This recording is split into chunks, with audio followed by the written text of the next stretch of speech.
Good afternoon, everyone. I'm Justin Perkins, the Director of Cybersecurity and Policy at CTIA, and welcome to our panel, Securing the Wireless Future.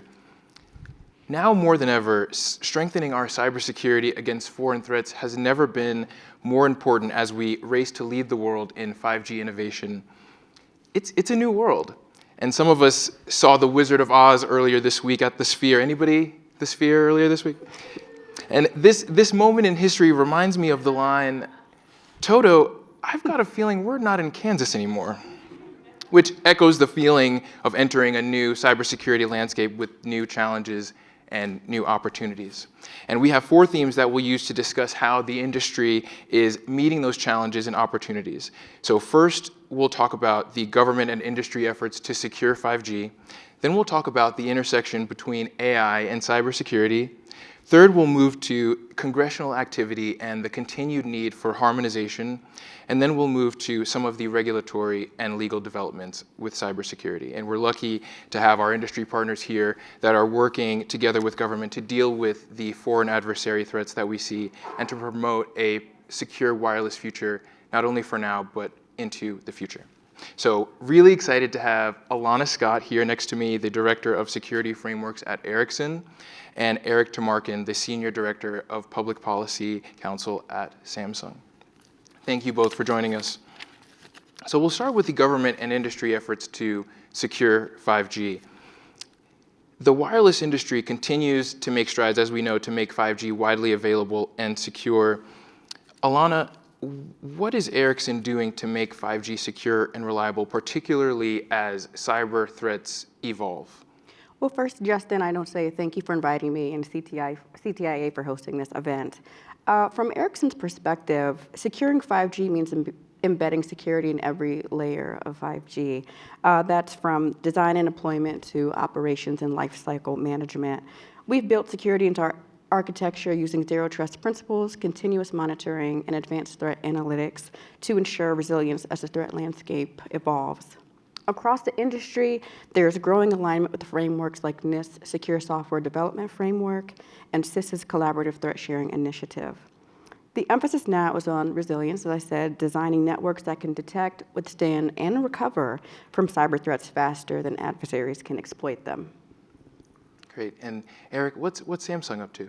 Justin, first of all, thank you very much to you and CTIA for the invitation to participate in this panel.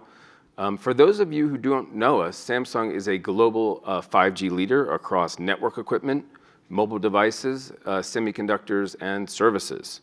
We have invested more than $100 billion in the United States and have more than 20,000 US employees. But to your question, we are committed to providing secure and trusted 5G to our carrier customers and to all US consumers. From a networks perspective, we were the first 5G RAN provider to get common criteria certification in 2021. And our open and virtualized RAN stack has a lot of US vendors in it, actually, including partners such as AMD, Dell, Red Hat, Microsoft, NVIDIA, Juniper, Intel, Marvell, Ciena, Hewlett-Packard. If there's anyone I missed, I apologize. From a mobile device perspective, our defense-grade mobile solutions has NOx built in. And so when you get your device, you already have that security. Starts at the chip level, from the operating system to the app level. And there's nothing that the users have to do to get that security. And let me just talk quickly about from an industry perspective. And security was built in really from the 3GPP standards. And that enabled encryption, better network slicing, and network management from a security standpoint. Samsung was at the table for 3GPP, and we are also at the table to make 6G more secure over at 3GPP. And let me make one last point, Justin, please. Unfortunately, with the government shutdown, our government partners are not here.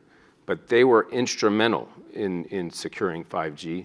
Just take a look at the national strategy to secure 5G. And I heard last week from NTIA that that document is still operative. It has an alphabet soup of agencies involved, from the FCC to NIST to NTIA to DOD, State Department, and others, a whole of government approach. And as we continue this public-private partnership and walk down the yellow brick road, together we will continue to secure 5G. That's great. And seems like partnership, innovation, and standards are really the keys to bringing Samsung down the yellow brick road of success. So, and CTIA has been really engaged in 5G security as well.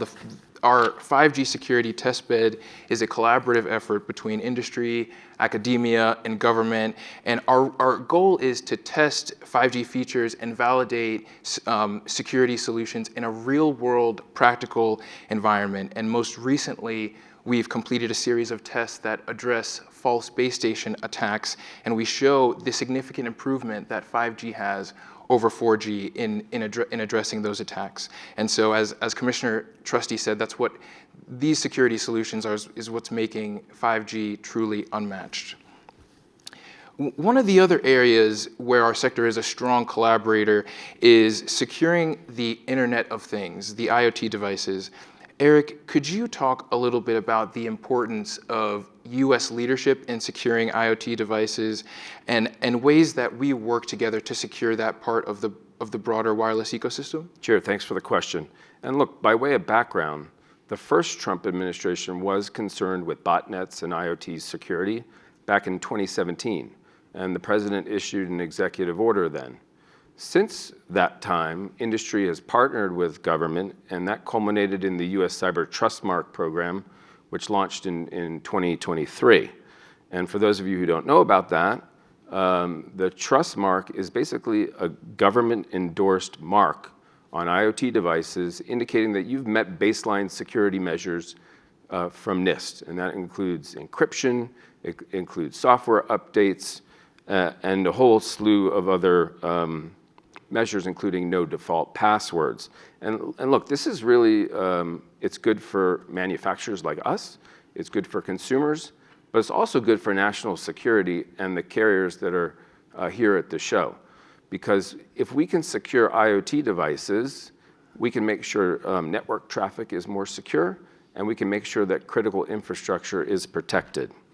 Let me just quickly talk about how this is important for U.S. leadership, because a number of other countries are trying to regulate a more prescriptive approach to IoT cybersecurity. We think that the FCC's voluntary model should prevail. And let's not forget that this program was a bipartisan program. It was a 5-0 vote at the FCC. Not only did trade associations support it, companies like Samsung did as well, consumer groups, academia, so it has widespread support. And I don't know if you saw this, Justin, but just last week, there was the Time magazine top inventions of 2025. The Cyber Trust Mark program got this recognition. So, for all these reasons, when the government reopens, we really hope that the FCC prioritizes implementation of this important program. Thanks, and that is an extremely important partnership. Another area where partnerships are crucial is with the development of AI and cybersecurity solutions. And AI is, of course, a major topic of policymaker and industry interest, and we've seen a lot of work at the intersection of cybersecurity and AI, including efforts to look into how AI can be used to enhance cybersecurity efforts. Eric, I'll stick with you. The approach to addressing cybersecurity threats has changed since the deployment of these large-scale AI systems. How is Samsung integrating AI into conversations about cybersecurity? Sure, and look, the threat landscape is more sophisticated. The bad guys have AI tools, and enterprise cybersecurity is that much more difficult. Traditionally, as you all know, enterprise security has relied on manual processes and highly trained employees in order to mitigate attacks and find solutions. You know, we think that is out of date, and that the defenders need to have the same tools at their disposal as the bad guys. And because of that dynamic, we have developed this Knox security solution, which uses AI to automate tasks for enterprise security, so that they're focusing on the strategy and not the basic rudimentary issues of defending networks. That's right. And Alana, how do you see that intersection? Well, first, from a cultural perspective, Ericsson encourages the use of AI in our daily tasks, which I really appreciate. But I know everyone's looking at AI like it's a wizard, but we have to really pull back the curtain and make sure that we're actually protecting AI as well. We can use it as a tool to make sure that we actually need to guard against adversarial manipulation or data poisoning. AI is a tool for defenders. Ericsson is using AI to detect anomalies, to automate threat responses, and reduce mean time to mitigation. We're also aligning to NIST AI risk management framework to ensure transparency and accountability. For us, AI is not a silver bullet, but a force multiplier, as Eric mentioned, when integrated responsibly into an existing cyber defense architecture. That's great, and seems like really want to highlight how what Ericsson's done is showing that it's not only a technical transformation, but a cultural shift as well. Exactly. And CTIA has been engaged with the intersection between AI and cybersecurity as well. We've been engaged with NIST, the National Institute of Standards in Technology, and as they develop their cybersecurity AI community profile. And NIST's goal is to promote a common language to talk about the AI-specific risks. And one of the things that we've said to NIST is that they don't need to reinvent the wheel. There's lots of good guidance that NIST has promulgated from the cybersecurity framework and the AI risk management framework, and we think that NIST should leverage that in its updated guidance. So we'll move on now to the regulatory and legal developments, and we've seen a growing focus on addressing evolving threats, particularly at the FCC. And so the FCC has advanced several proceedings that deal with foreign adversary threats to communications networks, and later this month, the FCC is set to vote on its second report and order and second FNPRM on two proceedings that implement the Secure Networks Act and the Secure Equipment Act. Now, these two proceedings expand the Commission's current covered list approach, and they include component parts. And the FNPRM asks what other types of components could lead to the device posing an unacceptable security risk. Alana, I'll start with you. How is the wireless industry contending with these new frameworks and approaches? At Ericsson, we've aligned these expectations within our governance to stay proactive as policies evolve. As you mentioned, the FCC's actions on foreign adversary threats are threatening the trust framework for the U.S. communications networks. The Commission's updates around the covered list, supply chain verification, and driving more transparency and accountability. So that means deeper supply assurance and continuous monitoring for Ericsson. Eric, what do you think about Samsung's approach here? Justin, I really only want to make one point here. That's it. And that's that it would be really helpful if the FCC avoided any unintended and undue burdens on industry with all of these proceedings. In particular, the FCC really needs to ensure that the rules and requirements are narrowly tailored so that they do not impact trusted and allied manufacturers. It's really right. It's really important that trusted providers are still able to secure and promote their secure equipment that they've produced. Now, another priority area where we're seeing increased activity is at CISA, and they're focused on software security. And most recently, CISA proposed an update to its software bill of materials minimum elements guidance for the federal government. Alana, how is the wireless industry working to make software secure as opposed to hardware? When it comes to software security starts with visibility and accountability. Ericsson is adopting this guidance to create transparency. We like to know what components we use, who built them, and how they're actually maintained. We do generate SBOMs as part of the build process. And when a vulnerability is discovered, we don't have to guess where it is, and that means we can respond quickly. That's great. Yeah, thanks, Justin. Software bill of materials can be very helpful to identify software components that are risky. But I think SBOMs may include sensitive and proprietary information, and that's why I think we've got to be pretty careful if government is looking to mandate SBOMs for any federal procurement or otherwise. And at Samsung, we definitely are prioritizing secure software. You may see that we have a pretty robust bug bounty program. So if you guys have gone and see any vulnerabilities, please let us know and we'll pay you. We also have a Samsung security bulletin that's transparent about vulnerabilities and our patches. And then for our enterprise customers, we have the Samsung Knox Security Center, which gives tools to our enterprise customers to make sure that they are using secure software. Yeah, seems like we're really working on the balance between transparency and protecting the confidentiality of our systems and the components inside. So all of these efforts are overlapping and they're ongoing, and there's a call in the regulatory environment for regulatory harmonization. We have a new administration, we have a new Congress. Alana, what do you see as the path forward on regulatory harmonization? I believe right now the biggest challenge is the fracturization of reporting requirements. Imagine everyone playing a sport, trying to win the game, but everyone's playing by different rules. There's really no way to win that game. We just don't know what to do. So I think it's important to have consistent definitions of what's reportable, clear timelines, and confidentiality protections that encourage early sharing. When we coordinate, compliance becomes a path to the yellow brick road to resilience rather than a roadblock. Oh, very good. Eric, what do you think is the path to harmonization? Who doesn't love regulatory harmonization? It's like, who doesn't love Toto the dog?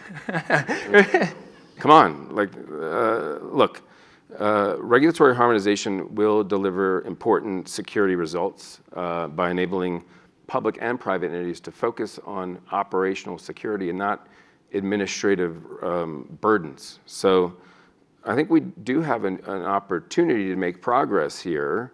I am a little skeptical that we'll make progress in the Congress, given what's going on these days, but I am hopeful based on comments from the new White House National Cyber Director, Sean Cairncross, who said last month, quote unquote, he's not interested in reading more white papers on regulatory harmonization, and he wants to act. So I think it's really up to industry right now to engage the administration on that plan for action. Right, exactly. And it's time for industry to engage really in a coordinated way to let government folks know exactly what we're looking for. Yeah. And one of the areas of interest is in CTIA, the Cyber Incident Reporting for Critical Infrastructure Act, and Congress has made it clear that it intended to make CTIA to reduce the reporting burdens on regulated entities. Eric, what do you think is the next step for CTIA? Yeah, thanks, Justin. Look, as a multinational company operating in many markets around the world, we are tracking a Kansas-sized tornado of different reporting requirements on cyber incidents from Korea, Japan, Australia, the UK, EU, and the United States. Here in the US, we are waiting on CISA to implement CTIA. We are hearing that the rules are not going to be ready until May 2026. And so as we wait for these rules, we have a few ideas to help guide them in a productive direction. They've got to look at some of these international approaches, make sure they're harmonized, make sure they're not burdensome, make sure that when we're reporting incidents, there's a clear national security or economic security nexus to those incidents, and that an incident that happens halfway around the world that has no impact on the United States need not be reported. And also, we've got to look to strengthen the ability for industry to have input with CISA during this process so that the final rules help both government and industry to a productive result. That's right, and you said it exactly right. The lack of harmonization really adds harm and draws resources away from investigating and mitigating those really important cyber incidents. Let's turn to another area where Congress is really engaged, and that is with the Cybersecurity Information Sharing Act. And this law is the law that creates the structured mechanism for encouraging information sharing about cyber threats between industry and government. And this law formally expired at the end of last month. It expired on September 30th, and industry has been pushing Congress to reauthorize CISA.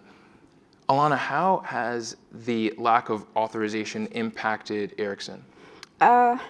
Affected, I would say Ericsson's a very large company, but despite that, we're able to pivot and be very agile. So we continue to collaborate through ISACs and sector councils, but reauthorization would restore the liability protections that enable faster, more open sharing. Now, I really can't help myself, but to be clear, there's no place like a trusted network, one where companies share early, not after the storm hits.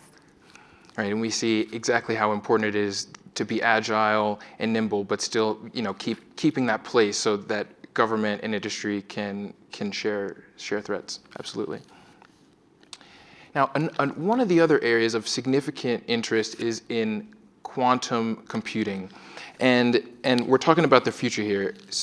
How is the wireless industry preparing for this moment? And Alana, we'll stick with you. Okay, great. So quantum computing will redefine encryption and key management. So right now, Ericsson is already testing post-quantum algorithms through ETSI and GSMA to prepare for migration once NIST finalizes its standards. The goal is agility, ensuring our systems and key management architecture can pivot quickly to quantum-safe cryptography. No, that's great. Eric, what's Samsung doing to prepare? Justin, unfortunately, if I were to answer the question about what we're preparing to do, I'd have to ask everyone in the audience to sign an NDA. So why don't you tell us, what is the sector doing to prepare? Sure, no, absolutely, and we've been engaged with NIST and the federal agencies as we are preparing for a post-quantum environment, and we're saying two main things to agencies. First is that agencies should continue to take a flexible approach to crypto agility, and we're happy to see that NIST, the National Institute of Standards and Technology, is taking this approach in its draft tools and its draft guidance during the post-quantum transition. The other note that we're making to our friends in government is that agencies should frame the discussion really to be risk-based. And so different organizations are using crypto agility in different ways, and they'll use quantum computers in new and exciting ways. And NIST already has a lot of risk management guidance. We want NIST to leverage that, and we think that it can incorporate some risk-based terminology into its language to help organizations prioritize when and how they're going to move to a quantum-safe environment. So we're going to click our heels 3 times. We're going back home. We're back in Kansas here, and we've covered industry partnerships, what industry is doing to lead in this new era, and then some of the ways that we are looking at partnering with government in the future to secure our wireless opportunities. So want to thank you both for being here, and thank you all for joining the panel this afternoon. I'd like you all to be reminded that we are going to have the Everything Policy reception and dinner at 6 p.m. at La Côte here at Fontainebleau. And we're really excited to close out this program, the Everything Policy program, and we're really appreciative and grateful for your participation, so thank you.